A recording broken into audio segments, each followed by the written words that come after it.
Story 1. Am I the asshole for refusing to be excited for my sister, who is 29 years old, about her pregnancy when she has never met my children, who are 3 years old and 2 years old? My sister, 29F, and I, 26F, have always had a troubled relationship and have never seen eye to eye. However, we do love each other and would hang out and get along as best as we could when we were younger. The problems all started when I got married to my husband, 30M, 5 years ago, and had 2 children shortly after. Throughout my pregnancy, my sister didn't bother to check on me and completely took herself out of my life. I just assumed she was jealous or had some type of issue with me being pregnant. I was not prepared for what would happen after my first son, 3M, was born. She asked me for a picture of him shortly after he was born when we had not spoken the whole time I had been pregnant. I thought that maybe this was a turning point for us, and we could finally get along. I was very wrong. She has never met either of my sons. I have offered to bring them to see her numerous times, but there was always an excuse. She never asked me how they were doing or showed any interest in them. My sister has even boasted about other kids that are her friends' children, but seems to hate her own nephews. I am so confused. The problem has now got even more complicated now that she has announced she is pregnant. I am happy for her, but I am still hurt with how she has treated my children and how she treated me during my pregnancy. My mom, 65F, says I'm being selfish and to just let it go and be excited for her, but I'm finding it difficult. I am super excited for her to be a mom, but I can't just forget how she treated me. I want to have a relationship with my niece or nephew, but I also don't know how possible that would be. I have reached out to my sister to resolve the issues we have, but she is genuinely not interested in resolving anything. She has only got in contact because she is now pregnant. Also, my mom has tried to talk to her, but she isn't interested and doesn't give her a reason why she doesn't want to see my kids either. I do think it's important to note that my mom wasn't happy about my pregnancies either, and has not made an effort either.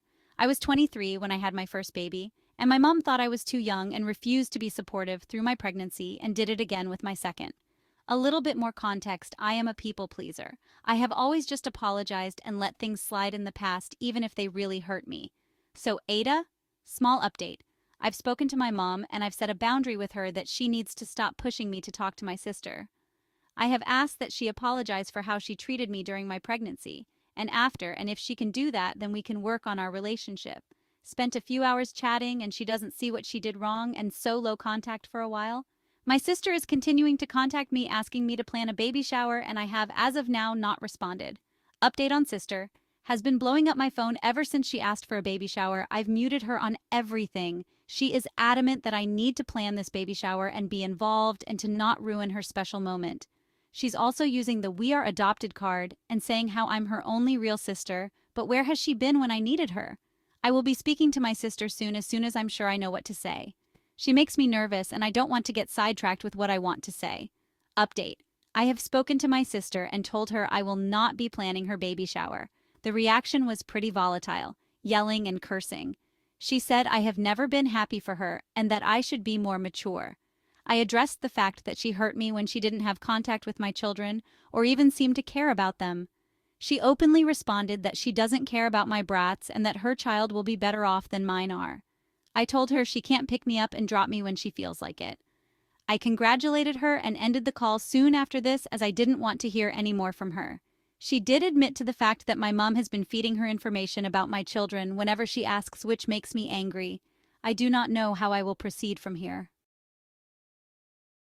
In my opinion, she is not an asshole. What do you think?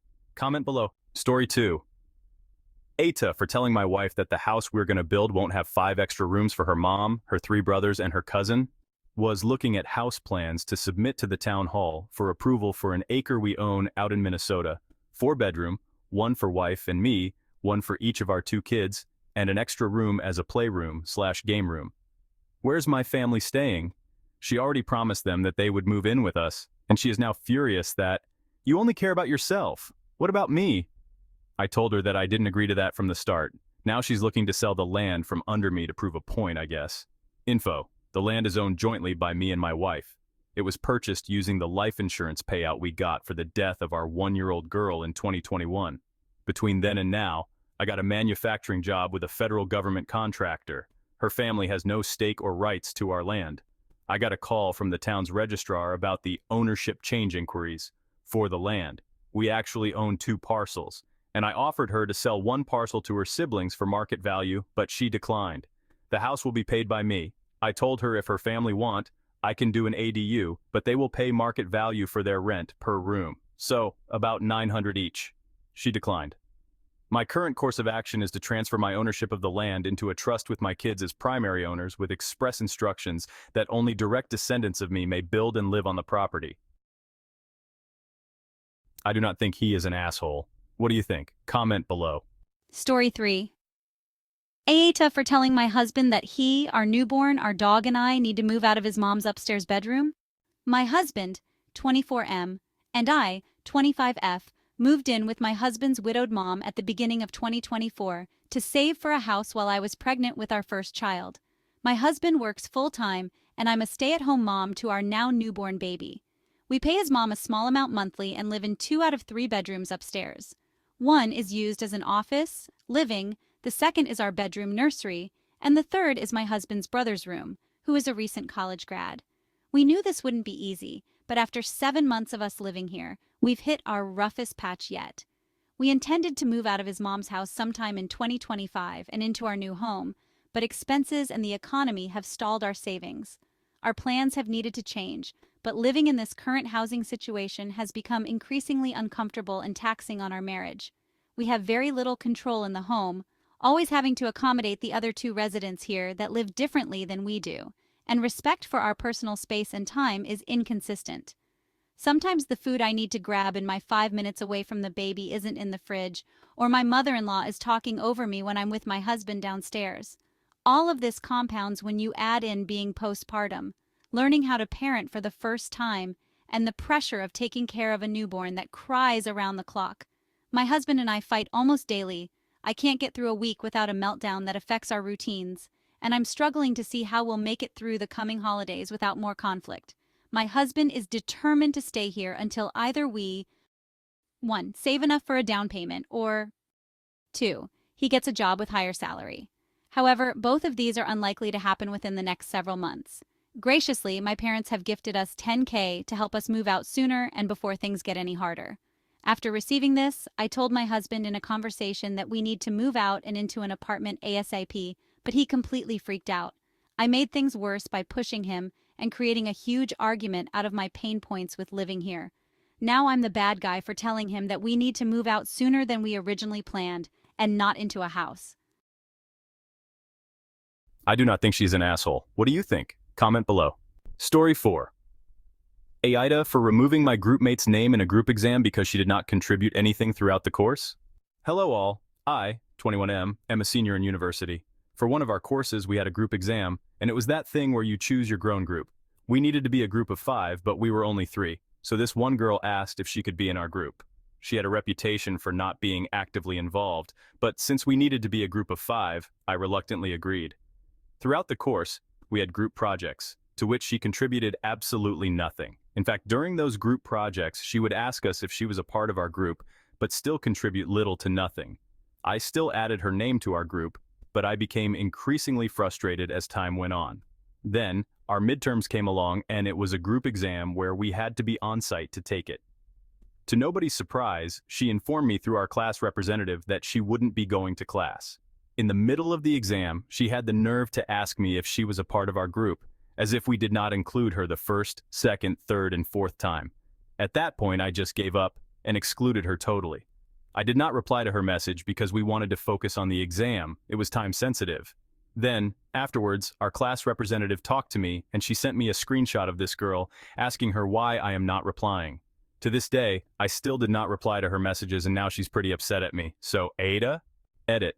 Thanks to everyone who weighed in, I genuinely appreciate it. For those who asked, the rest of the group did remind her countless times about what she has to do, but alas, it's either an excuse or a no-show. Our professor was just recently informed of the incidents because it turns out she wasn't just doing this to me, but in every other class as well. I didn't bring it up initially because I don't really bring this stuff up, I'm used to it. It's just that this particular incident pushed me over the edge.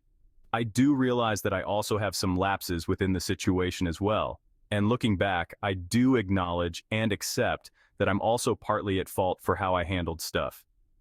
I've read most of your comments, and I'll definitely consider them when handling a future similar situation. Thanks, y'all. I do not think he is an asshole. What do you think? Comment below. Story 5. AITA for scheduling chores? I'm usually at work at 8 a.m. or 9 a.m. while my roommate works from home. I also have fibromyalgia, so I get extremely tired after work, but I still ended up with doing everyone's dishes. That's fine by me, but since I get tired, I repeatedly state I start dishes at 6 p.m. Any dishes created after 6 p.m. will just be left to be cleaned in the morning tomorrow. Another housemate has the chore of cooking home meals half the week, but she doesn't account for when everyone will usually be home or not. This is weird because then she gets mad no one is eating the dinner when it's fresh. We have reiterated that everyone is thankful to have any food at all, and if she genuinely dislikes it, someone else can do house cooking. She says she still wants to do the cooking. The main point is that she works at home in the share house, usually deciding her own hours. Yet she still makes dinner late, which is fine. What's not fine is that she gets really passive-aggressive, or straight up starts yelling, when I haven't done the dishes. If said dishes had been there for days, or I hadn't told her I can't do dishes past 6 p.m., then I'd understand her frustration. But they're gone in the morning and I can't change my work scheduling. Should I just suck it up and take an afternoon rest, then get up to do the dishes when she's done making them? Or is she the odd one? Does ESH? It's just she gets so shouty and spiteful about dishes not being done the hour after dinner's made. They're just dishes, and I'm busy most of the day. I think she's overreacting, but maybe I just need to get better at time management or something. The other roommate has told me she doesn't care either way and doesn't want to get involved. I do not think she's an asshole. What do you think? Comment below. Subscribe for more interesting stories.